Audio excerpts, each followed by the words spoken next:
Conformément aux recommandations issues des assises sociales d'avril 2014, la deuxième phase de l'immatriculation de masse des Gabonais économiquement faibles vient d'être lancée. C'est dans le cadre de la matérialisation de cette haute instruction du chef de l'État que nous nous trouvons ici, à Bikele, pour le lancement officiel de cette campagne. La lutte contre la précarité et l'exclusion sociale nécessite la collaboration de toutes les parties prenantes, pouvoir public, opérateurs économiques, bénéficiaires de la CNAMG. La réussite de cette campagne dépend une fois de plus de l'implication et de l'adhésion massive des populations économiquement faibles qui devront être à l'écoute non seulement du programme des équipes de campagne de la CNAMGS, mais aussi des modalités d'octroi des récépissés ouvrant accès direct aux prestations, en particulier dans les agglomérations urbaines où les enquêtes sociales seront exigées après recensement pour éviter les nombreuses fraudes constatées lors de la dernière opération. Depuis le 19 janvier dernier, sur le terrain et comme on le voit ici dans la province du Wollentem, les agents de la Caisse nationale d'assurance maladie et de garantie sociale sont à pied d'œuvre. Au début de l'immatriculation, les gens étaient un peu réfractaires pour des raisons, je vais me dire entre griffes, politiques. Mais vu le taux d'immatriculation d'enrôlés à la CNAMGS, elle venait carrément en 5e, 6e position. Donc c'était un ouf de soulagement pour les populations de pouvoir se faire immatriculer à la CNAMGS. Il y a eu un engouement formidable.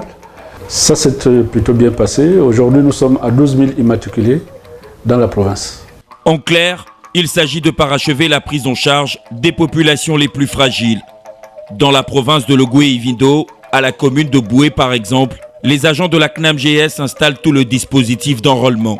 Nous avons constaté que les populations étaient très motivées. Tous les jours, nous enregistrons plus de 100 usagers. Les problèmes les plus récurrents sont les problèmes d'acte de naissance. C'est-à-dire qu'il y a un problème de concordance entre les noms des parents dans leur pièce d'identité et sur les actes de naissance des enfants.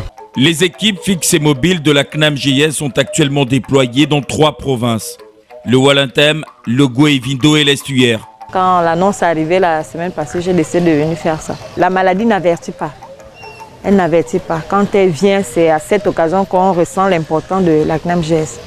Quand tu arrives, une opération qui coûte 200 et quelques, on te demande de payer 20 et quelques. Donc, c'est plus facile, quoi, et c'est avantageux.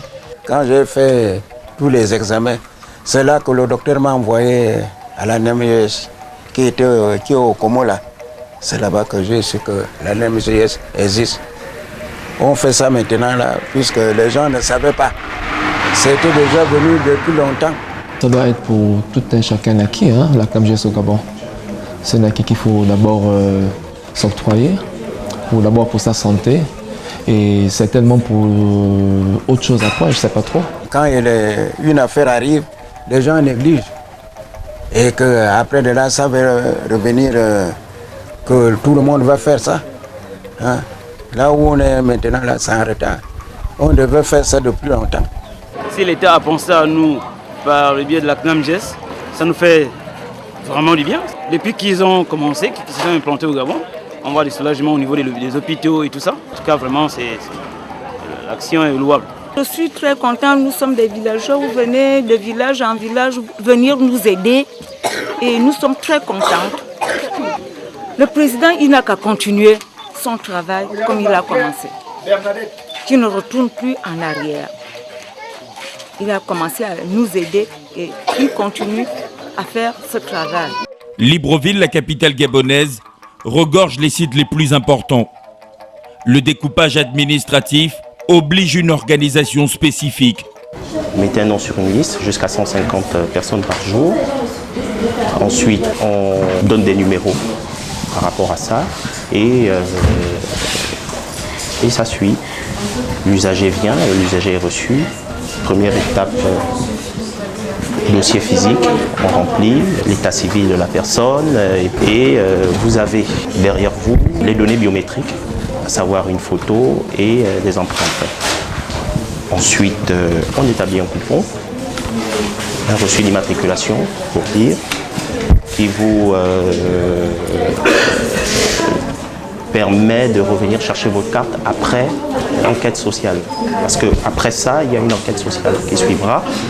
Kilendou Dunda Oba, Rosette, il est né le 14 juillet 1992. C'est pourquoi chaque usager doit se faire immatriculer dans son arrondissement. Au niveau du site du premier arrondissement qui est logé à la délégation provinciale de l'Estuaire, nous avons déjà immatriculé 2534 personnes. Les usagers se réveillaient à 4 h du matin de leur domicile pour venir attendre et parfois il y a certains qui repartaient sans être reçus. Alors en comité de direction, nous avons adopté une stratégie, à savoir ouvrir des listes, donner des rendez-vous aux usagers. Les gens s'inscrivent et on leur donne la date de passage. Quand on regarde nos statistiques des premiers jours, c'était 250 personnes par jour. Mais dès qu'on a canalisé, parce qu'on devrait prendre aussi en compte les ayants droit, les assurés principaux, on les prend à hauteur de 150 personnes par jour. Mais derrière, il y a les ayants droit. Donc la tendance est à la baisse. Puisqu'en fait, les annonces des premiers jours font que les gens viennent en masse. Mais après, bon, ça finit par s'estomper puisque le maximum de personnes, on a pris presque le maximum de personnes déjà au niveau du site du premier arrondissement. À la délégation provinciale, les files d'attente ne tarissent pas. Les activités au niveau de la délégation se déroulent normalement. Donc nous continuons à immatriculer les Gabonais économiquement faibles qui étaient déjà immatriculés et qui viennent immatriculer également leurs enfants, leurs ayants droit. Nous continuons avec les fonctionnaires, donc les agents de l'État et leurs ayants droit également, ainsi que le secteur privé et leurs ayants droit. Alors nous avons effectivement constaté une affluence au niveau des personnes sans revenus, ayant un revenu inférieur à 80 000 francs, qui viennent pour se faire immatriculer. Bien sûr, les personnes du troisième âge et les femmes enceintes sont prioritaires. L'enrôlement s'effectue normalement. Ici comme ailleurs, l'engouement des populations est remarquable. Dans la plupart des localités ciblées, les autorités politico-administratives participent minutieusement à la réussite de cette opération. J'ai présidé particulièrement au lancement ici, au niveau de la province de Goué-Vindo le 19 janvier 2015. Et ensuite, l'équipe s'est déployée dans toute la province. Donc je crois que l'opération se passe dans de très bonnes conditions. C'est un engouement au niveau des populations. Les informations qui me sont remontées par mes collaborateurs, ça dit que les préfets et les sous-préfets me disent que les équipes qui sont déployées dans le département sont en ce moment dans tous les cantons. Et donc, c'est pour vous dire tantôt que les populations que nous avons, les populations cibles, nous envisageons atteindre les 5000 d'ici avant la fin de l'opération. En ce qui concerne la deuxième opération là, à la province du Wellington, ça a été un soulagement pour les populations du Nord parce que beaucoup n'avaient pas été immatriculés la première fois. Ils avaient mal perçu la situation. Il y a eu de mauvaises interprétations là-dessus. Et quand ils ont vu que c'était bénéfique pour eux en ce qui concerne les opérations au niveau de l'hôpital, c'est pourquoi cette opération a été la bienvenue dans le Wellington. Et je crois que s'il y a eu cette fois-ci, il y a eu un engouement total. Je crois que l'opération se passe comme souhaité. Bon, la difficulté que nous avons tous, on a constaté au niveau terrain qu'il y a beaucoup de nos compatriotes qui n'ont pas de pièce d'identité. Donc il est souhaitable que nous puissions faire un effort pour que ces personnes-là qui ne sont pas immatriculées puissent le faire à un délai raisonnable.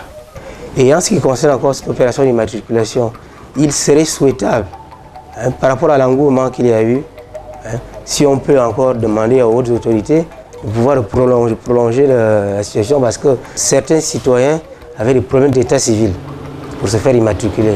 Donc ils ont eu ce petit problème-là, le temps d'aller faire la pièce d'état civil et le temps de venir immatriculer, la période étant très courte, il serait souhaitable si on peut prolonger la période d'immatriculation. Le souci premier ici, c'est les pièces qu'on demande aux populations de fournir pour se faire enregistrer. Et il faut compter aussi avec des erreurs commises par les agents de l'état civil dans la dénomination des personnes, les noms, les prénoms. Et la CNAM-JS est exigeante là-dessus. Nous sommes contents de leur demander de faire la jonction des noms au niveau du tribunal parce que Pas nous qui sommes habilités à faire des notifications sur les actes de naissance. Et comme le stipule la loi, l'enquête sociale est nécessaire car il s'agit aussi de légitimer le statut des assurés et celui de leurs ayants droit. L'immatriculation se déroule déjà en 2 phases.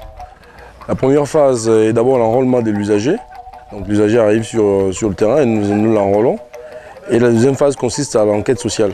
L'enquête sociale, en fait, de définir le statut de l'usager.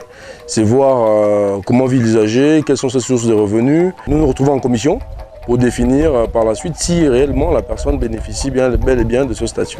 Révélés par le croisement des fichiers, les cas de fraude sont souvent nombreux. Le travail des enquêteurs sociaux s'avère difficile puisqu'ils rencontrent plusieurs embûches.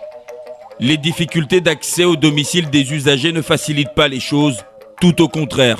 La principale difficulté est déjà que tout le monde n'habite pas dans les environs plus proches de la route. Donc il faut rentrer complètement dans certains altères un peu plus approfondis. Et aussi, la grosse difficulté, c'est le contact. L'usager peut vous confier, remettre un contact qui, ma foi, ne passe pas. Et ça, c'est la chose la plus difficile sur le terrain, mais on arrive quand bien que mal à trouver une solution, soit avec le chef du quartier. Nous arrivons sur place et le chef du quartier nous oriente. Madame telle, oui, effectivement, elle habite tel endroit. Et voilà comment on arrive à trouver l'usager. Après les provinces du Wollentem, de l'Ogooué-Ivindo et de l'Estuaire, cap sur le Moyen-Ogooué, l'Angounié et la Nyanga dès le mois d'avril prochain. À travers le pacte social, l'engagement du président de la République Ali Bongo Ondimba auprès des populations gabonaises est ferme. La prise en charge des Gabonais économiquement faibles doit être effective et palpable sur l'ensemble du territoire national pour rendre ainsi concrète sa politique de partage et de solidarité. Les provinces de l'Ogooué maritime et du Haut-Ogooué sont également dans la ligne de mire de cette opération. Dans ces régions, l'immatriculation de masse pourrait débuter en mai 2015. Notre souci aujourd'hui est de couvrir tout le territoire national en permettant de mieux soigner, de mieux protéger les populations les plus fragiles, mais également en assurant une meilleure protection sociale aux couches les plus vulnérables. C'est pour relever ce défi que le département de la santé et de la prévention sociale, dont j'ai la charge, a reconnu comme une évidence la nécessité ressentie par tous de mener à bonne fin cette campagne d'immatriculation de masse des Gabonais économiquement faibles, singulièrement dans les zones rurales et périurbaines où se concentre la majorité de la population vulnérable. Cette opération qui va permettre, d'une part, de disposer d'une base statistique d'informations fiables sur les groupes cibles bénéficiaires de la protection sociale et sanitaire, et d'autre part, de mieux répartir les filets sociaux en toute équité. Pour rappel, au 15 mars 2015, l'on enregistrait déjà pour cette campagne 61 982 personnes enrôlées, soit 45 248 dans l'Estuaire, 3 865 dans le Ogooué-Ivindo et 12 869 dans le Wollentem. Selon les estimations, cette opération vise à terme à immatriculer plus de 100 000 Gabonais économiquement faibles.